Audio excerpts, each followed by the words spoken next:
Praise the Lord. I greet you very good morning in the precious name of our Lord and Savior Jesus Christ. మన ప్రభువును రక్షకుడైన యేసుక్రీస్తు నామంలో మీ అందరికీ శుభాలు తెలియచేస్తున్నాను. ఎలా ఉన్నారు మీరంతా? బాగున్నారా? మీకోసం ఎల్లప్పుడూ ప్రార్థన చేస్తున్నాను. ఈరోజు దేవుని వాగ్దానం ధ్యానం చేద్దాం. నీ మార్గములన్నిటిలో నిన్ను కాపాడుటకు ఆయన నిన్ను గూర్చి తన దూతలకు ఆజ్ఞాపించును. హల్లెలూయా. దేవుడు మనల్ని కాపాడేవాడు. నిన్ను కాపాడేవాడు కునుకుడు నిద్రపోడు అని రాయబడింది. కొంతమంది డ్రైవింగ్ చేస్తూ నిద్రపోతారు. అది చాలా మేజర్ యాక్సిడెంట్స్కి కారణమవుతూ ఉంటుంది. కొన్నిసార్లు కాపులా కాయాల్సిన వారే నిద్రపోవడం ద్వారా చాలా నష్టాలు చూస్తూ ఉంటారు. అయితే దేవుడు మనల్ని ఎప్పుడూ కనిపెట్టుకుని ఉంటారని. ఇంట్లో ఎవరికైనా చిన్న పిల్లలు ఉన్నారనుకోండి, వారు ఏ పని చేస్తున్నా వారి మనస్సు, వారి దృష్టి ఎప్పుడు ఆ పిల్లల మీదే ఉంటుంది. దేవుడు కూడా తన పిల్లల్ని అలాగే కనిపెట్టుకుంటాడని. దేవుడు మనల్ని కాపాడతారు. ఆత్మీయంగా దేవుడు మనల్ని కాపాడతారు. సాతాన్ నుంచి, దురాత్మల నుంచి, శోధనల నుంచి దేవుడు మనల్ని కాపాడతారు. మనం త్రొట్టిల్లిపోకుండా, మన అవిశ్వాసం అయిపోకుండా, మరలా పాపం జోలికి వెళ్లకుండా దేవుడు మనల్ని కాపాడతారు. మనల్ని కాపాడడానికి దేవుడు తన దూతలకు ఆజ్ఞాపిస్తారు. మన పనుల్లో, మన ప్రయాణాల్లో, అన్ని విషయాల్లో దేవుడు తన కాపుదల మనకు అనుగ్రహిస్తారు. కృష్ణా జిల్లాలో ఒక జమీందారు గారి చెల్లెలు క్రీస్తు ప్రభువుని అంగీకరించి ఆమె దేవుని మందిరానికి వెళ్తుంది. ఆ జమీందారు గారికి క్రీస్తు ప్రభు అంటే ఇష్టం ఉండదు. ఆ జమీందారు గారు ఆమెను తిట్టారు, కొట్టారు.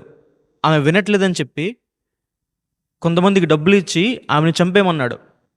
రాత్రి ప్రార్థన అయిన తర్వాత ఆ గట్టు దాటి మా చెల్లెలు తప్ప ఇంకెవరో రారు, ఆమెను చంపేయండి అని చెప్తే 4 రౌడీలు అక్కడ గట్టు చాటున దాక్కుని వెయిట్ చేస్తుంటే ఆమె ఒక్కదే రావట్లేదు.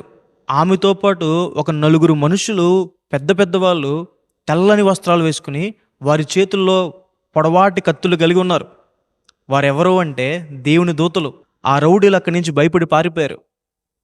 మన జీవితంలో కూడా దేవుడు మనకు అగ్ని ప్రాకారంగా ఉంటారు. మన ఇంటి చుట్టూ మనం కాంపౌండ్ వాల్ కట్టుకుంటాం, బౌండరీ వాల్ కట్టుకుంటాం కాపుదల కోసం. అయితే మనం ఎక్కడున్నా దేవుడు మనకి అగ్ని ప్రాకారంగా ఉంటారు. యోబు కుటుంబానికి, యోబుకు కలిగిన అంతటికీ కూడా దేవుడు తన కంచెను ఉంచారని రాయబడింది. ఆయన యందు విశ్వాసం ఉంచిన మన చుట్టూ కూడా దేవుడు తన కంచెను ఉంచుతారు. ఏ తెగులు, ఏ అపాయము మనకి, మన గుడారానికి సమీపించకుండా దేవుడు మనల్ని కాపాడతారు. ఆయన ఆజ్ఞ లేకుండా ఎవరూ కూడా ఆ కంచెను దాటలేరు. దేవుడు తన అగ్ని రథాలు మన చుట్టూ ఉంచుతారని రాయబడింది. ఎలీషా గారికి వ్యతిరేకంగా సిరియా దేశపు రాజు తన సైన్యాన్ని పంపించినప్పుడు ఎలీషా గారిని కాపాడడానికి దేవుడు తన సైన్యాన్ని పంపించాడు. దేవదూతలు అగ్ని రథాలతో వారి చుట్టూ ఉండడం ఎలీషా గారు చూశారు.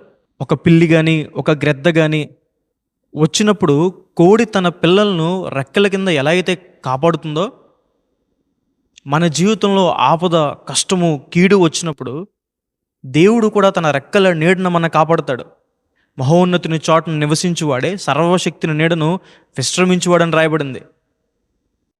ఆయన మనకి విశ్రాంతి, నెమ్మది దయచేస్తారు. బయట అపాయం లేదని కాదు, బయట కీడు లేదని కాదు, కానీ దేవుని రెక్కల నీడన మనం కాపాడబడతాం.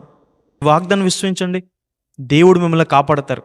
ఆయన యొద్దకు వచ్చిన మీ జీవితాల్లో దేవుడు తన కాపుదలు మీకు అనుగ్రహిస్తారు. ప్రార్థన చేసుకుందాం. సర్వశక్తి మందిర జీవంగల దేవేశ ప్రభా, మీకు వేలాది వందనాలు వేసా. ఈరోజు ఈ వాగ్దానం ద్వారా తండ్రి మాతో మాట్లాడినందుకు దేవా ప్రభా మీకు వందనాలు. మమ్మల్ని కాపాడే దేవుడు ప్రభా, కొనుకో నిద్రపోవు ప్రభా, ఎప్పుడు మమ్మల్ని కనిపెట్టుకుని ఉంటామని తండ్రి. అన్ని విషయాల్లో మీరు మమ్మల్ని కాపాడతారని ప్రభా మేము తెలుసుకున్నాం. మీ కాపుదల ప్రభా మా చుట్టూ ఉంచండి, మా చుట్టూ మీ కంచెను ఉంచండి ప్రభా. ఎవరైతే ఈ వాగ్దానం వీక్షిస్తున్నారో వారి చుట్టూ, వారి కుటుంబం చుట్టూ మీ కంచెను ఉంచండి. మీ దేవదూతల కాపుదల వరకు ఉంచండి. మీ అగ్ని రథాల వారి చుట్టూ ఉంచండి ప్రభా. వారి ప్రయాణాల్లో ప్రభా యేసయ్యా అన్ని విషయాల్లో వారిని కాపాడండి. ఆత్మీయంగా ప్రభా, ఆర్థికంగా అన్ని విషయాలు వారిని భద్రపరచండి, కాపాడమని, మీ సహాయం వారికి అందించమని యేసు నామమున అడిగి వేడుకుంటున్నాను తండ్రి. Amen. God bless you. God bless India.